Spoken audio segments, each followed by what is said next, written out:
Hi friends, तो आज हम लोग पढ़ रहे होंगे मैक्सिमम पावर ट्रांसफ़र थ्योरम। ठीक है। तो देखो, पहले हम लोगों ने पावर कई बार पढ़ रखा है। तो पावर का क्या फार्मूला होता है? पावर का फार्मूला होता है power equal to voltage into current. ठीक है। तो पावर का एक फार्मूला हो गया P इक्वल टू वी आई, और दूसरा होता है आई स्क्वायर आर। तो इसी V को आई आर लिख देंगे, Ohm's law V equal to I R, तो आई स्क्वायर और आर आ जाएगा। ठीक है। और इसी आई के जगह पे V अपॉन आर पुट दे कर देंगे। ठीक है। I equal to V upon R होता है, तो वो हो जाएगा V square upon R square, और ये एक आर से एक आर का स्क्वायर कट गया, तो ये हमारा वी स्क्वायर बाई आर आ गया। ठीक है। तो ये पावर का फार्मूला होता है। ठीक है। तो ये लास्ट वाला है ना, ये लास्ट वाला फार्मूला यहाँ पे हम लोग पावर का ले रहे होंगे मैक्सिमम पावर ट्रांसफ़र थ्योरम में। तो ये हमारा फार्मूला कहता है पी मैक्स जो होता है मैक्सिमम पावर, वो होता है we T H square upon R T H. ठीक है। थेवेनिन्स में हम लोगों ने देखा था we T H R T H, तो बिल्कुल वो उसी के सिमिलर एकदम। थेवेनिन्स अगर आपको आता है ना, तो मैक्सिमम पावर ट्रांसफ़र थ्योरम सिर्फ 2 मिनट का है, 2 मिनट नहीं लगेगा समझने में। ठीक है। तो मैंने थेवेनिन्स के ऊपर वीडियो बना रखा है। ठीक है। 10-11 मिनट के अंदर मैंने पूरा थेवेनिन्स समझाया है, आप वो वीडियो देख सकते हो जाके प्लेलिस्ट में। ठीक है। तो देखो, स्टेप 1 जो हमारा मैक्सिमम पावर ट्रांसफ़र थ्योरम निकालने के लिए करेंगे, वो पहला होगा कैलकुलेशन फॉर आरटीएच। ठीक है। तो आरटीएच निकालने के लिए क्या करेंगे, वोल्टेज को शॉर्ट सर्किट करेंगे, करंट को ओपन सर्किट करेंगे, और जो हमारा आरएल है ये ओपन करेंगे। क्योंकि जब इक्विवेलेंट निकालना होता है ना, तो किसी ए और बी की तरफ, ए और बी पॉइंट पे निकालना होता है। ठीक है। तो आरएल हटाएंगे तो ए और बी पॉइंट बनेगा, उसके बीच में एक रजिस्टर आएगा इक्विवेलेंट रजिस्टर, वो निकलेगा। ठीक है। और स्टेप 2 पे जाते हैं। स्टेप 2 हम वी टी एच करेंगे कैलकुलेट। ठीक है। तो R L V T H calculate करने के लिए आर एल को तो ओपन करो। ठीक है। आर एल जब ओपन हो जाए हमारा, तो के वी एल अप्लाई करो। ठीक है। वो मैंने पहले भी कर रखा है नॉर्टन्स में, सुपर पोजिशंस में। के वी एल भी मैंने आपको, के वी एल के भी लेक्चर्स कई एडवांस लेवल के भी और नॉर्मल लेवल के भी लिए हैं, ताकि कहीं प्रॉब्लम ना हो के वी एल में, क्योंकि के वी एल हर जगह अप्लाई होता है। तो ये क्वेश्चन करेंगे, उससे समझेंगे कि भाई मैक्सिमम पावर ट्रांसफर थ्योरम होता क्या है। ठीक है। तो ये क्वेश्चन है, calculate the value of R L for it to be absorb the maximum power and find maximum power through it. ठीक है। तो ये क्वेश्चन का लैंग्वेज अजीब लग रहा होगा थोड़ा आपको, ये मैंने यूनिवर्सिटी के PYQ से ये क्वेश्चन उठाया है। तो जनरली कंफ्यूज करने के लिए वो लोग लैंग्वेज ऐसा करते हैं। ठीक है। तो सिंपल क्वेश्चन है कि भाई आर एल का वैल्यू निकालो और मैक्सिमम पावर निकालो। ठीक है। तो आप उससे कंफ्यूज मत होना। ठीक है। तो देखो, आर एल हम लोगों को बस रजिस्टर्ड दिया हुआ है, लेकिन उसका वैल्यू नहीं दिया हुआ है। ठीक है। हम लोगों को वो फाइंड आउट करना है। उसके बाद हम लोगों को मैक्सिमम पावर फाइंड आउट करना है। ठीक है। तो पहले हम लोग RTH निकालते हैं। ठीक है। तो RTH निकालने के लिए मैंने क्या बताया था कि भाई RTH अगर फाइंड आउट करना हो, तो हम लोगों को अप्लाई करना होता है कि करंट हमारा होना चाहिए ओपन सर्किट, वोल्टेज होना चाहिए हमारा शॉर्ट सर्किट, और जो हमारा RL है वो होना चाहिए ओपन सर्किट। ठीक है। तो मैं डायग्राम ड्रॉ करूँगा, नेक्स्ट पेज में मैं डायग्राम ड्रॉ करता हूँ।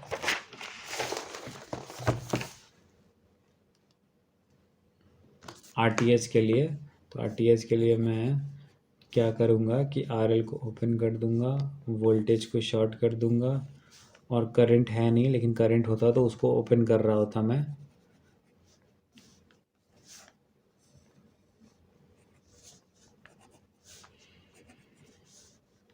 ये हमारा 20 ओम है, ये 60 ओम है हमारा, ये 40 ओम है। ठीक है।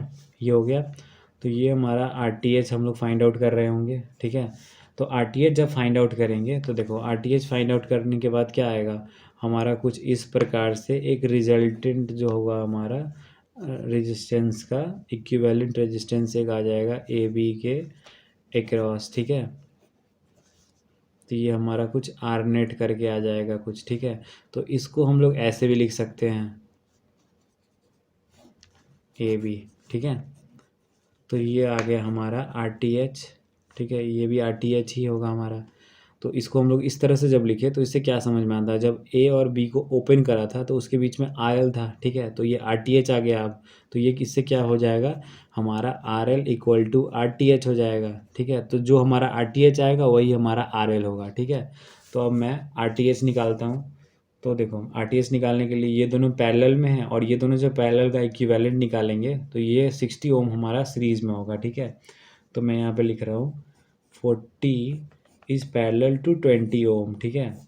और फिर सीरीज में है तो 60 ओम ऐड कर देंगे, ठीक है। ऐड करने के बाद यहाँ पे मैं कैलकुलेट करूँगा वैल्यू 40 इंटू 20 अपॉन 40 प्लस 20, ठीक है। ये पैरेलल वाला फार्मूला लगा दिया और प्लस 60, ठीक है, ये सीरीज वाला। ये लगाने के बाद हमारा 13.33 इसका वैल्यू आ रहा होगा, प्लस 60 कर देंगे तो हमारा आ जाएगा 7.3 ओम, 73.3 ओम, ठीक है। तो ये इसको हम लोग आरटीएच भी बोल सकते हैं और आरएल भी बोल सकते हैं, ठीक है। तो ये आ गया हमारा। अब करेंगे कैलकुलेशन ऑफ वीटीएच, ठीक है। हम लोगों ने आरटीएच या आरएल निकाल लिया। अब हम लोग वीटीएच के लिए क्या करेंगे, अब वीटीएच के लिए हम लोग पहले आरएल को ओपन करेंगे और फिर हम लोग लगाएंगे केवीएल, ठीक है। तो मैं क्या करता हूँ, मैं आरएल को करता हूँ ओपन। ये आरएल हमारा ओपन हो गया। इसके ए और बी के बीच में जो आएगा वोल्टेज वो होगा हमारा वीटीएच, ठीक है। ये हमारा 60 ओम है, ये हमारा 20 ओम है, ये हमारा 40 ओम है, ये बैटरी हमारा 120 वोल्ट का, ठीक है। ये हमारा सर्किट है, ठीक है। अब सर्किट को देखो, सर्किट में ये जो 20 ओम है ये क्लोज लूप में है तो इस पर कुछ करंट होगा, ठीक है। और ये जो 60 ओम रजिस्टर है ये ओपन लूप में, इसमें कोई करंट नहीं होगा। ये सर्किट ओपन है और यहाँ से कहाँ से कोई करंट पास होगा, तो ये तो भाई करंट इसमें जीरो चला गया, तो ये तो किसी काम का हुआ नहीं। मतलब इसका जो वोल्टेज होगा वही हमारा वीटीएच होगा, ठीक है। तो काफ़ी सिंपल पड़ गया हमको इसको सॉल्व करना। इसमें एक ही लूप है तो करंट आई मान लेंगे और इसमें हम लोग लगा देंगे आपको केवीएल, ठीक है। केवीएल लगाने के बाद क्या होगा, ये हमारा निगेटिव साइन, ये पॉजिटिव, और ये पॉजिटिव है तो यहाँ पे भी पॉजिटिव जाएगा वायर में, और ये दूसरी साइड निगेटिव, और ये निगेटिव का पॉजिटिव हो जाएगा और दूसरे साइड निगेटिव, ठीक है। तो देखो अब केवीएल जब हम लोग लगाएंगे तो हमारा ये पॉजिटिव से आउट हो रहा है, तो केवीएल लगाने के बाद 120 लिख देंगे इसको, और ये माइनस से पास हो तो -40 आई, और ये फिर माइनस से निकल रहा है क्लॉकवाइज तो -20 आई, ठीक है। ये हो जाएगा इक्वल टू 0, ठीक है। Sigma V equal to 0, summation of all voltage equal to 0, KVL लगाया मैंने। तो ये हो जाएगा हमारा 60 आई इक्वल टू 120, ठीक है। इन दोनों को उस तरफ भेज दिया तो हमारा 60 आई इक्वल टू 120 हो गया, तो आई इक्वल टू हो जाएगा हमारा 2 एम्पेयर। करंट आ गया हमारा 2 एम्पेयर, ठीक है। अब जब करंट आ गया है तो भाई आई ही 20 ओम में फ्लो हो रहा है, ठीक है। तो मेरे को क्या है, मेरे को वीटीएच निकालने के लिए वीटीएच जो होगा हमारा वो वोल्टेज अक्रॉस ए बी होगा, ठीक है। अब वोल्टेज अक्रॉस ए बी तो एक तो हो गया हमारा 20 ओम का रजिस्टर है जिस पे दो करंट फ्लो हो रहा है, तो V equal to I R होता है। तो आई आर लगा दिया, इंटू आई कर देंगे, ठीक है, इंटू आई कर दिया। अब आई करने के बाद एक्स्ट्रा ऐड करेंगे 60 ओम रेजिस्टेंस, लेकिन उसमें भाई जीरो करंट फ्लो हो रहा है तो ये तो वैसे ही गया। तो ये हमारा आ रहा होगा वीटीएच का वैल्यू 40 वोल्ट, ठीक है। 40 वोल्ट हमारा वीटीएच आ गया। अब वीटीएच आने के बाद हम लोग फाइनल स्टेप करेंगे, मैक्सिमम पावर निकालेंगे कितना है। तो अकॉर्डिंग टू मैक्सिमम पावर, ठीक है, अकॉर्डिंग टू मैक्सिमम पावर क्या होगा हमारा,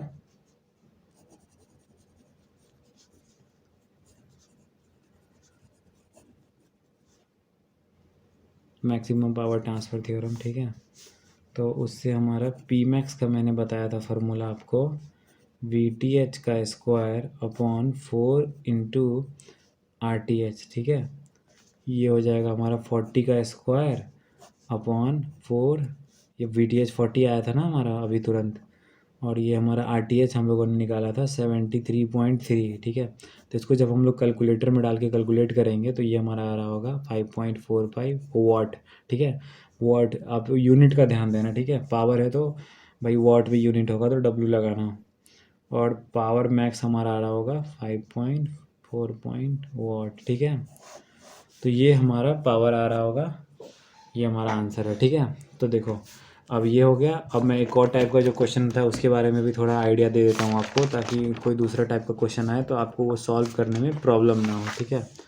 देखो आर देखो अगर मान लो कि इसके बीच में कोई करंट भी दे दिया, ठीक है, तो करंट दे दिया तो आरटीएच जब निकालना हो, तो मैंने बताया है कि भाई आरटीएच जब निकालना हो तो करंट को करो ओपन, करंट ओपन हो जाएगा, ठीक है। और जब हम लोग को वी निकालना हो तो क्या कहते हैं इसको, वोल्टेज हो जाएगा शॉर्ट सर्किट, ठीक है। और आरएल निकालना हो तो मतलब आरएल हो जाएगा ओपन सर्किट, ठीक है। और जो आरएल के अराउंड आएगा वही आएगा हमारा आर आर नेट, जिसको हम लोग आरटीएच बोलते हैं, ठीक है। कैलकुलेशन फॉर वीटीएच, तो उसमें आरएल को ओपन करेंगे और उसमें फिर केवीएल लगाएंगे, और जब केवीएल लगाएंगे तो एक करंट में केवीएल होगा, ठीक है। थोड़ा इक्वेशन लेंदी बनेगा, लेकिन देखो केवीएल जो करंट वाला है उसको मैंने एडवांस वे में पहले के लेक्चर्स में मैंने बताया, प्लेलिस्ट में जाके चेक करना। केसीएल के दो अलग, केवीएल के दो अलग अलग मैंने लेक्चर बनाए हैं, उससे आपको क्लियर हो जाएगा कि भाई उसमें केवीएल कैसे लगाना है जब कोई करंट हो, ठीक है। उस करंट से केवीएल लगाओगे तो आपका करंट निकल जाएगा जो कि आपके आरएल के आसपास का होगा, ठीक है। तो उससे आपका क्या होगा, आरएल के आसपास का जब करंट निकल गया तो आईआर लगा के वोल्टेज फाइंड आउट कर लेंगे वीटीएच, और डायरेक्ट फार्मूला लगा के हम लोग पावर मैक्स निकाल रहे होंगे, ठीक है। पावर मैक्स निकाल रहे होंगे। मैं एक और चीज़ बता देता हूँ कि अगर मान लो करंट यहाँ पे कुछ होता है, ठीक है, तो जब आप उसको ऐसे मान लो कि यहाँ कुछ करंट होगा, ठीक है, तो मैंने जब करंट को ओपन करा ना तो आप इस तरह से ओपन करना, ठीक है, उसको गायब मत कर देना। जनरली क्या होता है ना कि बच्चे क्या करते हैं कि करंट को एकदम बिल्कुल ही गायब कर देते हैं तो एक सर्किट बन जाता है, लेकिन ऐसा मत करना। ऐसे करना फिर जाके आप वो आर नेट वाला और आर टी एच वाला वो कैलकुलेट करना वैल्यू कि भाई पैरेलल सीरीज़, क्योंकि इसके वजह से सीरीज़ पैरेलल में थोड़ा डिफरेंस आ जाता है, ठीक है।